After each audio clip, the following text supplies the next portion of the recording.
نحمده ونصلي على رسوله الكريم اما بعد فاعوذ بالله من الشيطان الرجيم بسم الله الرحمن الرحيم رب اشرح لي صدري ويسر لي امري واحلل عقدة من لساني يفقهوا قولي.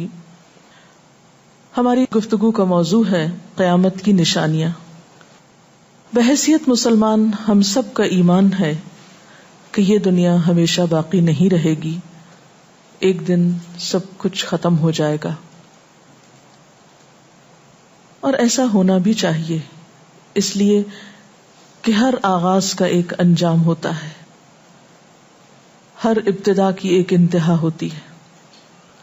جس چیز پر زندگی آتی ہے اس پر موت کا آنا بھی لازم ہے. ہم اپنے آس پاس اس کی بہت سی نشانیاں دیکھتے رہتے ہیں. کائنات میں بہت سے دلائل بکھرے ہوئے ہیں جو ہمیں یقین دلاتے ہیں کہ ایک دن یہ سب کارخانہ بند ہو جائے گا، ختم ہو جائے گا، یہ دنیا فنا ہو جائے گی. وہ وقت قرآن پاک کے الفاظ میں زمین و آسمان پر بہت بھاری ہوگا، اور اس بھاری وقت کے آنے سے پہلے دنیا میں کچھ علامات نمودار ہوں گی. تو آج چند ایک احادیث آپ کی خدمت میں پیش کروں گی جو قیامت کی نشانیوں کے بارے میں ہیں. اس سے ایک تو ہمیں اپنے عمل کا جائزہ لینے کا موقع ملے گا، دوسرے ان سے یہ بات سامنے آتی ہے کہ نبی صلی اللہ علیہ وسلم کی باتیں کتنی سچی باتیں تھیں. وہ لوگ جو حدیث کا انکار کرتے ہیں یا احادیث کا مذاق اڑاتے ہیں، وہ ان احادیث کی روشنی میں آج کے حالات کو دیکھ سکتے ہیں کہ آپ صلی اللہ علیہ وسلم نے اللہ تعالی کی بھیجی ہوئی وحی کی روشنی میں جو باتیں فرمائیں آج وہ ہم اپنی آنکھوں سے دیکھ رہے ہیں. بہرحال اس وقت میرے سامنے حضرت ابو ہریرہ رضی اللہ تعالی عنہ کی حدیث ہے جسے ابن خزیمہ نے روایت کیا ہے. رسول اللہ صلی اللہ علیہ وسلم نے فرمایا، قیامت کی نشانیوں میں سے ہے کہ آدمی مسجد کے پاس سے گزرے گا مگر اس میں 2 رکعتیں ادا نہیں کرے گا. آج کتنے ہی لوگ ایسے ہیں کہ جن کے گھروں کے سامنے مسجدیں ہیں، وہ دن رات مسجدوں سے آوازیں سنتے ہیں لیکن مسجد کے اندر نہیں جاتے. نبی صلی اللہ علیہ وسلم کے زمانے میں اس بات کا تصور ہی نہیں تھا کہ کوئی شخص اپنے آپ کو مسلمان کہے اور پھر وہ نماز نہ پڑھے. اسی لیے ہم دیکھتے ہیں کہ منافقین ہر حال میں مسجد میں پہنچتے تھے، بلکہ انہوں نے اپنی ایک الگ مسجد بھی بنائی تھی یا مسجد نامی عمارت بنائی تھی.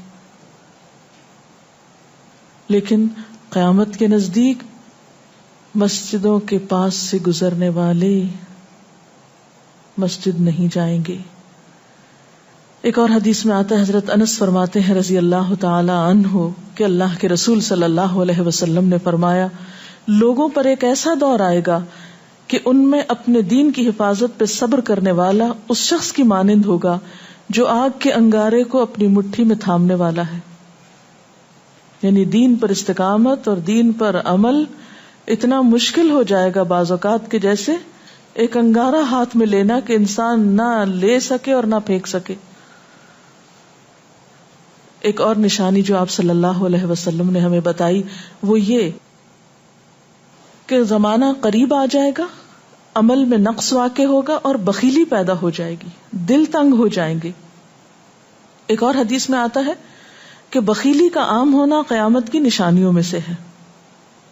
آج آپ دیکھیں کہ بسا اوقات انسان کے پاس اللہ کی دی ہوئی بے شمار نعمتیں ہوتی لیکن انسان ان نعمتوں میں کسی کو شریک نہیں کرتا.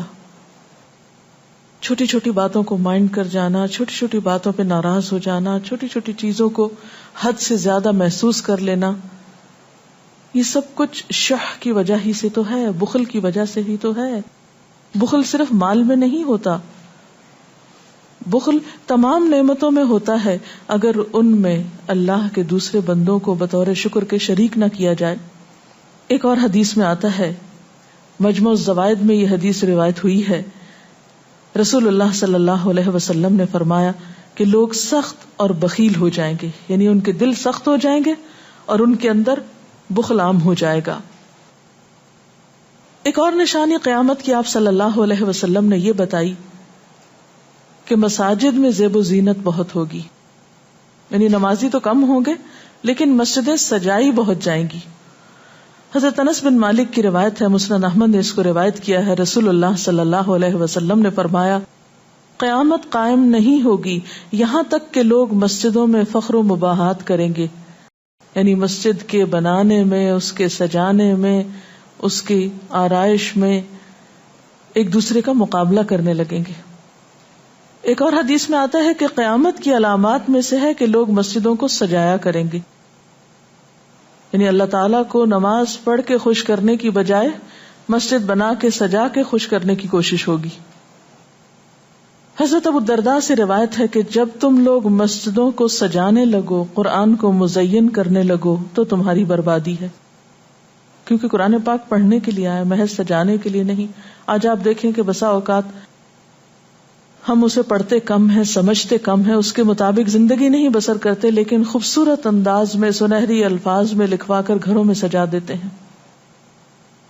تو قرآن پاک سجانے کے لیے نہیں آیا، وہ تو ہدی للناس ہے، ساری انسانیت کی ہدایت کے لیے آیا ہے، لیکن ہم نے اس کا بس اتنا ہی فائدہ اٹھایا کہ اسے خوبصورت انداز میں لکھ کے طاقوں میں سجا دیا.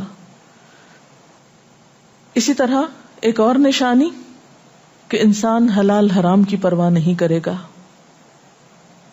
رسول اللہ صلی اللہ علیہ وسلم نے فرمایا، صحیح بخاری کی روایت ہے، لوگوں پہ ایسا وقت ضرور آنے والا ہے کہ آدمی اس بات کی بالکل فکر نہیں کرے گا کہ جو مال اس نے حاصل کیا ہے وہ حلال ہے یا حرام ہے، یعنی کس ذریعے سے حاصل کیا ہے.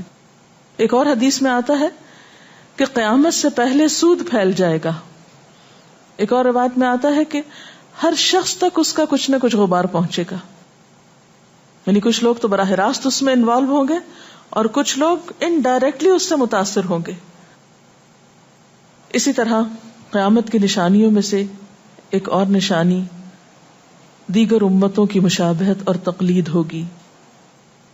حضرت ابو سعید رضی اللہ تعالی عنہ سے روایت ہے، رسول اللہ صلی اللہ علیہ وسلم نے فرمایا، تم اپنی سابقہ امتوں کی ایک ایک بالشت اور ایک ایک گز میں اتباع کرو گے، یعنی چھوٹے سے چھوٹے معاملے میں اور بڑے سے بڑے معاملے میں ان کی پیروی کرو گے، حتیٰ کہ اگر وہ کسی سانڈے کے سوراخ میں داخل ہوئے ہوں گے، یعنی گوہ کے سوراخ میں، تو تم بھی ان کی پیروی کرو گے، اس سوراخ میں بھی گھسو گے. ہم نے پوچھا، یا رسول اللہ صلی اللہ علیہ وسلم، کیا آپ کی مراد یہود و نصارہ ہیں؟ فرمایا، پھر اور کون؟ اور آج ہم مسلمان دیکھ سکتے ہیں کہ ہم کس کی پیروی کر رہے ہیں، کتاب اللہ اور سنت رسول اللہ صلی اللہ علیہ وسلم کی یا کسی اور کی. قیامت کی نشانیوں میں سے ایک نشانی زلزلے بکثرت آئیں گے. حضرت ام سلمہ سے روایت ہے، مسند احمد میں یہ روایت آتی ہے، رسول اللہ صلی اللہ علیہ وسلم نے فرمایا، قیامت سے پہلے موت کی سخت وبا پھیلے گی، پھر زلزلوں والے سال آئیں گے. ایک اور روایت میں آتا ہے، قیامت کی نشانیوں میں سے ہے کہ ناگہانی موت کثرت کے ساتھ ہوگی، یعنی اچانک ڈیتھ، یکا یک بیٹھے بیٹھے فوت ہو گئے. امام بخاری نے اس حدیث پر کچھ شعر بھی لکھے ہیں جن کا ترجمہ ہے، فارغ وقت کو غنیمت سمجھ کر کچھ رکوع کر لو، یعنی فارغ بیٹھنے سے بہتر ہے کچھ نوافل پڑھ لو، قریب ہے کہ تیری موت اچانک واقع ہو. تم کتنے ہی صحت مند لوگوں کو دیکھتے ہو جن کی صحت مند جانیں اچانک فوت ہو جاتی ہیں، یعنی ختم ہو جاتی ہیں. حافظ ابن حجر عسقلانی جنہوں نے بخاری کی شرح لکھی ہے فتح الباری، وہ کہتے ہیں یہ عجیب اتفاق ہے کہ امام بخاری خود بھی اسی طرح اچانک فوت ہوئے تھے. یعنی اچانک موت جو ہے وہ کسی پر بھی آ سکتی ہے، کوئی نیک ہو یا بد ہو. ہم یہ نہیں کہہ سکتے کہ ہم بہت نیک ہیں یا ہم بڑے اچھے کام کرتے ہیں تو ہمارے ساتھ یہ معاملہ نہیں ہو سکتا، یہ کسی کے ساتھ بھی ہو سکتا ہے. اس لیے جو وقت آج ہمیں حاصل ہے، جو لمحات آج ہمیں ملے ہیں، ان کو غنیمت سمجھیں اور نیکی کے کام میں پیچھے نہ رہیں. پھر قیامت کی نشانیوں میں سے ایک نشانی یہ بھی بتائی گئی کہ لوگ جان پہچان والوں کو بس سلام کریں گے. عامر بن اسود فرماتے ہیں رضی اللہ تعالی عنہ کہ ہم حضرت عبداللہ بن مسعود کے ساتھ ایک مسجد میں گئے تو جماعت کھڑی تھی، پھر لوگوں نے رکوع کیا اور ہم بھی رکوع کرتے ہوئے ساتھ شامل ہو گئے۔ اتنے میں ایک آدمی آیا اور کہنے لگا، ابو عبد الرحمن، یہ عبداللہ بن مسعود کی کنیت ہے، آپ کو سلام۔ عبداللہ بن مسعود نے حالت رکوع ہی میں فرمایا، اللہ اور اس کے رسول صلی اللہ علیہ وسلم نے سچ کہا تھا۔ نماز کے اختتام پر کچھ لوگوں نے آپ سے پوچھا کہ آپ نے فلاں شخص کے سلام پر یہ کیوں کہا کہ صدق اللہ و رسول، اللہ اور اس کے رسول صلی اللہ علیہ وسلم نے سچ کہا۔ ابن مسعود نے فرمایا، میں نے نبی صلی اللہ علیہ وسلم سے سنا کہ قیامت کی نشانیوں میں سے ہے کہ سلام صرف پہچان والوں کو کیا جائے گا۔ یعنی آپ کسی مجلس میں جاتے ہیں، مسنون طریقہ کیا ہے؟ اگر آپ کسی گیدرنگ میں جائیں، سب کو بیک وقت السلام علیکم کہیں، لیکن بہت دفعہ آپ نے دیکھا ہوگا کہ لوگ آتے ہیں، سب کو نہیں پوچھتے، ان میں سے جو جان پہچان والا ہوتا ہے اس کا نام لے کر بس سلام کرتے ہیں۔ پھر اسی طرح ایک اور نشانی یہ کہ لوگ دعا اور طہارت میں زیادتی کریں گے۔ حضرت سعد رضی اللہ تعالی عنہ سے روایت ہے، انہوں نے سنا کہ ان کا بیٹا اس طرح دعا کر رہا ہے، یا اللہ میں تجھ سے جنت کا سوال کرتا ہوں، اس کی نعمتوں کا سوال کرتا ہوں، اس کی رونقوں اور تر و تازگیوں کا سوال کرتا ہوں، وغیرہ وغیرہ، اور میں آگ سے تیری پناہ مانگتا ہوں، اس کی زنجیروں سے اور طوقوں سے پناہ مانگتا ہوں۔ تو حضرت سعد نے فرمایا، تم نے اللہ تعالیٰ سے خیر کثیر کا سوال کیا ہے اور ضرر کثیر سے پناہ مانگی ہے، جبکہ میں نے رسول اللہ صلی اللہ علیہ وسلم سے سنا کہ ان قریب ایسے لوگ ہوں گے جو دعا میں زیادتی کریں گے۔ یعنی صرف یہ کہہ دینا کافی ہے کہ اللہ تو ہمیں جنت عطا فرما اور دوزخ سے بچا، اس کی بہت تفصیلات میں جانے کی ضرورت نہیں۔ جب جنت میں داخل ہو گئے تو سب کچھ نصیب ہو گیا، اور جب جہنم سے بچ گئے تو سب سے بچت ہو گئی۔ پھر آپ نے یہ آیت پڑھی، اپنے رب سے عاجزی سے دعا مانگو، یقیناً وہ زیادتی کرنے والوں کو پسند نہیں کرتا۔ یعنی دعاؤں میں زیادتی اور اس قسم کی تفصیلات یہ پسندیدہ نہیں ہے۔ تمہیں یہی کافی تھا کہ تم یوں کہتے، یا اللہ میں تجھ سے جنت اور ہر اس قول و عمل کا سوال کرتا ہوں جو جنت کے قریب کر دے، اور میں تیری پناہ چاہتا ہوں جہنم سے اور ہر اس قول و عمل سے جو جہنم کے قریب کرے۔ تو اتنا کہنا کافی تھا۔ پھر قیامت کی نشانیوں میں سے ایک نشانی آپ صلی اللہ علیہ وسلم نے یہ بھی بتائی کہ نااہل حاکم مقرر کیے جائیں گے۔ حضرت ابو ہریرہ سے روایت ہے کہ قیامت کی نشانیوں میں سے ہے کہ ذلیل اور کمینے لوگ نیک شریف لوگوں پر غالب ہو جائیں گے۔ کیوں ابن مسعود، کیا تم نے بھی یہ بات میرے محبوب صلی اللہ علیہ وسلم سے سنی ہے؟ ابن مسعود نے فرمایا، ہاں رب کعبہ کی قسم۔ حضرت حذیفہ سے روایت ہے کہ قیامت اس وقت تک قائم نہ ہوگی جب تک کہ تم اپنے امام کو قتل نہ کرو گے، یعنی لوگ اپنے حاکموں کو مارنے لگیں گے اور اپنی تلواروں کے ساتھ آپس میں ہی لڑائی کرو گے، علاوہ ازیں تم میں سے بدترین لوگ تمہاری دنیا کے وارث ہو جائیں گے۔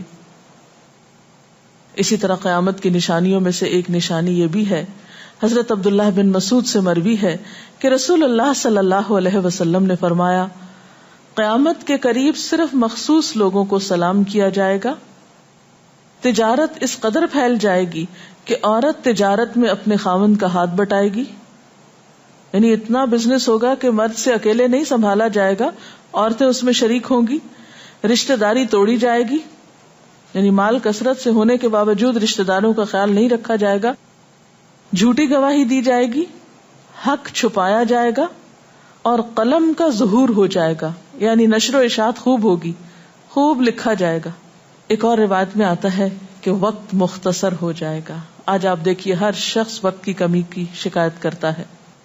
حضرت ابو ہریرہ رضی اللہ تعالیٰ عنہ سے روایت ہے، رسول اللہ صلی اللہ علیہ وسلم نے فرمایا، قیامت قائم ہونے سے پہلے یہ نشانی ظاہر ہوگی کہ زمانہ قریب آ جائے گا، یتقارب الزمان، سال مہینے کی طرح، مہینہ ہفتے کی طرح، ہفتہ دن کی طرح، اور ایک دن ایک گھنٹے کی طرح، اور ایک گھنٹہ آگ کے شعلے کی طرح تیزی سے گزرنے والا ہو جائے گا۔ اور آج آپ دیکھیے کہ اللہ کے رسول صلی اللہ علیہ وسلم کی یہ بات کتنی سچ معلوم ہوتی ہے کہ ہر شخص وقت کی کمی کا شکار ہے، اور پتہ ہی نہیں چلتا ہفتہ گزر گیا، پتہ ہی نہیں چلتا مہینہ گزر گیا، پتہ ہی نہیں چلتا سال گزر گیا، پتہ ہی نہیں چلتا اتنی عمر گزر گئی، کل کی بات لگتی ہے. اور انڈائریکٹلی یہ اشارہ اس بات کی طرف کہ زندگی کی رفتار بہت تیز ہو جائے گی، یعنی فاسٹ لائف جس کو آپ کہتے ہیں اس کا شکار ہو جائے گا. ایک اور روایت میں آتا ہے کہ دنیا محبوب ہو جائے گی، موت سے نفرت ہو جائے گی. حضرت ابو ہریرہ سے روایت ہے رسول اللہ صلی اللہ علیہ وسلم نے حضرت ثوبان سے فرمایا، اے ثوبان، اس وقت تمہارا کیا حال ہوگا جب دوسری امتیں تم پر اس طرح ٹوٹ پڑیں گی جس طرح تم کھانے کے برتن پہ ٹوٹ پڑتے ہو. ثوبان نے کہا، میرے ماں باپ آپ پہ قربان، اے اللہ کے رسول صلی اللہ علیہ وسلم، کیا اس وقت ہم تعداد میں کم ہو جائیں گے؟ فرمایا، نہیں، بلکہ تم کثرت میں ہوگے، لیکن اللہ تعالیٰ تمہارے دلوں میں وہن ڈال دے گا. صحابہ نے پوچھا، یا رسول اللہ صلی اللہ علیہ وسلم، وہن کیا چیز ہے؟ آپ نے فرمایا، دنیا سے محبت اور جہاد سے نفرت. اور ایک روایت میں آتا ہے، دنیا سے محبت اور موت سے نفرت. اسی طرح نیک لوگ آہستہ آہستہ کم ہو جائیں گے. رسول اللہ صلی اللہ علیہ وسلم نے فرمایا، نیک لوگ یکے بعد دیگرے رخصت ہوتے جائیں گے، فوت ہوتے جائیں گے. فضول لوگ باقی رہ جائیں گے، بیکار، نکمے، جس طرح جو کا بھوسا یا ردی کھجور باقی رہ جاتی. اللہ تعالیٰ ان فضول لوگوں کی کچھ پرواہ نہ کرے گا، کوڑے کرکٹ کی طرح ہوں گے جن کی کچھ پرواہ نہ کرے گا کہ ان کو پھینک دیا جائے یا کاٹ دیا جائے یا کہیں جلا دیا جائے. ایسے لوگوں کی اللہ تعالیٰ کو کچھ بھی ضرورت نہیں ہو. حضرت عمرو بن شعیب اپنے والد سے اور اپنے دادا سے روایت کرتے ہیں، رسول اللہ صلی اللہ علیہ وسلم نے فرمایا، لوگوں پر ایک ایسا وقت آئے گا کہ ان کی خوب چھانٹی صفائی کی جائے گی تو فضول لوگ باقی رہ جائیں گے اور نیک لوگ ختم ہو جائیں گے. پھر آپ نے اپنے دونوں ہاتھوں کی انگلیوں کو آپس میں ملا کر فرمایا، اس طرح ان کے وعدے اور امانتیں خلط ملط ہو کر رہ جائیں گے اور وہ اختلافات کا شکار ہو جائیں گے. یعنی نہ ان میں وعدوں کا پاس ہوگا، نہ امانتوں کی ادائیگی کا احساس ہوگا، اور وہ ایک ہی چیز جانیں گے اور وہ لڑائی جھگڑا، اختلافات. کیونکہ کوڑا کرکٹ ہے نا، کوئی وزن تو اس کا ہے نہیں، کوئی اصول تو ہے نہیں، کسی نیک کام میں استقامت تو ہے نہیں، بس جدھر کو پانی جا رہا ہے اس پہ بہ رہے ہیں، ہوا چل رہی ہے اس پہ اڑ رہے ہیں. تو ایسے نکمے اور بیکار لوگ باقی بچیں گے اور پھر ایک دن دنیا اپنے اختتام کو پہنچ جائے گی. ہر گھر میں فتنہ داخل ہو جائے گا. حضرت عوف بن مالک فرماتے ہیں کہ میں غزوہ تبوک کے موقع پر رسول اللہ صلی اللہ علیہ وسلم کی خدمت میں حاضر ہوا، جبکہ آپ اس وقت چمڑے کے ایک خیمے میں تشریف فرما تھے. آپ نے فرمایا، قیامت کی 6 نشانیاں گن لو. پھر ایک ایسا عام اور تباہ کن فتنہ ہوگا کہ عرب کا کوئی گھر بھی اس کی لپیٹ میں آنے سے محفوظ نہ رہ سکے گا. تو اللہ تعالیٰ سے دعا ہے کہ وہ ہمارے ایمان اور عمل کی حفاظت فرمائے اور ہمیں نیکی کی توفیق عطا فرمائے، اپنی ذمہ داریوں کو صحیح معنوں میں پورا کرنے کی توفیق عطا فرمائے. اگر آپ کے ذہن میں کوئی سوال ہو تو آپ کر سکتے ہیں. جو لوگ قیامت کی ان علامات کا مذاق اڑاتے ہیں اور کہتے ہیں کہ یہ حالات تو بہت عرصے سے ہیں، قیامت آنی ہوتی تو آ چکی ہوتی، تو ہم کیا کر سکتے ہیں، انہیں کیسے سمجھا سکتے ہیں؟ دیکھیے کہ جو لوگ مذاق اڑانے پر تل جاتے ہیں ان کا کوئی علاج نہیں. نبی صلی اللہ علیہ وسلم کے زمانے میں بھی ایسے لوگ موجود تھے جو دین کے شاعر کا مذاق اڑاتے تھے. قرآن نے ایسے لوگوں کو منافق بتایا ہے. اور بات یہ ہے کہ جب قیامت آئے گی تو پھر کسی سے پوچھ کر نہیں آئے گی، اس کا وقت تو اللہ تعالیٰ کو معلوم ہے، اور جب آ جائے گی تو کوئی اس سے فرار حاصل نہیں کر سکے گا. آج ہمیں اللہ تعالیٰ نے اختیار دیا ہے، چاہیں تو کسی چیز کو مانیں اور چاہیں تو انکار کر دیں، لیکن جب اصل حقیقت سامنے آئے گی تو پھر ہم انکار نہ کر سکیں گے. آپ نے بتایا کہ قیامت کی نشانیوں میں ہے کہ طہارت میں بھی زیادتی کی جائے گی، تو اس سے کیا مراد ہے؟ اس کا معنی یہ ہے کہ لوگ طہارت حاصل کرتے وقت وسائل یا ریسورسز کو بہت ضائع کریں گے. مثلاً یہ کہ وضو کرتے وقت بہت زیادہ پانی لنڈھانا، بہت صابن گرانا، اسی طرح نہاتے وقت بہت پانی ضائع کرنا. نبی صلی اللہ علیہ وسلم کے زمانے میں پانی کی قلت بھی ہوتی تھی، لیکن اس کے باوجود آپ صلی اللہ علیہ وسلم کی تعلیمات میں ہے یہ بات کہ ایک شخص کو آپ نے فرمایا تھا کہ خواہ تم دریا کے کنارے بیٹھے ہو پھر بھی وضو کے لیے اتنا ہی پانی لو جتنا تمہاری ضرورت ہے، یعنی بہت زیادہ پانی ضائع نہ کرو. آج ہم دیکھتے ہیں کہ بہت سے وسائل کے ذریعے پانی کا حصول بعض علاقوں میں بہت آسان ہو گیا ہے اور لوگ بہت ناقدری کے ساتھ پانی ضائع کرتے ہیں. مثلاً بعض دفعہ دیکھا گیا ہے کہ برش کرنے کے وقفے میں ٹیپ کھول دی جاتی ہے، بعض اوقات 5 منٹ تک ٹیپ میں سے پانی بہتا رہتا ہے اور آرام آرام سے لوگ اپنی طہارت اور صفائی کا اہتمام کرتے رہتے ہیں. تو کسی بھی طرح کے وسائل کو ضائع کرنا جو ہے وہ اسلامی تعلیمات کے خلاف ہے، خواہ وہ دین کے کسی کام کے کرنے میں ہی کیوں نہ استعمال کیے جائے، وضو جیسی چیز میں ہی کیوں نہ استعمال کیے جا رہے ہوں. تو طہارت میں مبالغہ آرائی کا مطلب یہی ہے، وسائل کا ضیاع. دعا میں زیادتی کا مقصد کیا لمبی دعاؤں کا بھی مراد یہ ہوگا؟ اصل میں دعا تو حسب ضرورت کی جا سکتی ہے، حسب موقع. کبھی آپ کے پاس وقت زیادہ ہوتا ہے تو آپ دیر تک بھی دعا کر سکتے ہیں، مخصوص اوقات میں، مخصوص قبولیت کی جگہوں پر. لیکن سنت کے طریقے سے ہٹ کر مبالغہ آرائی کے انداز میں دعا کرنا اور پھر ردیف قافیے ملا کر دعا کرنا یا شعر و شاعری کے انداز میں دعا کرنا، ان چیزوں سے منع کیا گیا ہے. وآخر دعوانا ان الحمد للہ رب العالمین. سبحانک اللہم وبحمدک نشہد ان لا الہ الا انت نستغفرک ونتوب الیک. والسلام علیکم ورحمۃ اللہ وبرکاتہ.